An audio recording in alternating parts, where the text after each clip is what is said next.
Hello everyone, কেমন আছেন সবাই? আজ দুপুরবেলা যখন বাইরের দিকে তাকালাম, একটা দৃশ্য দেখে আমার চোখ ওইখানে আটকে ছিল। তাই ভাবলাম ক্যামেরা বন্দি করি, আপনাদেরকে দেখাই, শেয়ার করি। এটা যে সামনে দেখতে পাচ্ছেন, এটা কিন্তু পুকুর, সেটাকে সেচা হয়েছে খনন করার জন্য। আর এই যে পুকুরের মাঝখানে কিন্তু ২ টা বাচ্চা, একটা ভাই, একটা বোন। বোনটা কিন্তু ভাইটাকে পুরো গায়ে কাদা দিয়ে মেখে ফেলেছে। মানে ওরে পুরো ভূত বানিয়ে ফেলেছে কাদা দিয়ে, শুধু মাথাটা বাকি। তেমনিতে ওর মা দেখলো, মাকে দেখে দৌড় ২ টা ২ দিকে।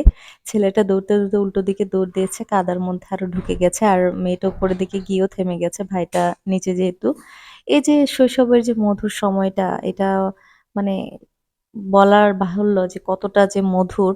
এই যে এখন যে ভাই-বোনের যে মধুর ভালোবাসা, একত্রে থাকা, খেলাধুলা সবকিছু। যখন বড় হয়ে যায়, ভাইয়েরা সংসারে ব্যস্ত হয়ে পড়ে এবং বোনরা বিয়ে হয়ে পরে সংসারে চলে যায়। এই যে মধুর যে সময়টা ওরা কাটাচ্ছে, ওরা এখন বুঝতে পারছে না যে এটা কতটা মধুর সময়, শ্রেষ্ঠ সময়। যখন বুঝতে পারবে তখন আর সেই সময়টা ফিরে পাবে না।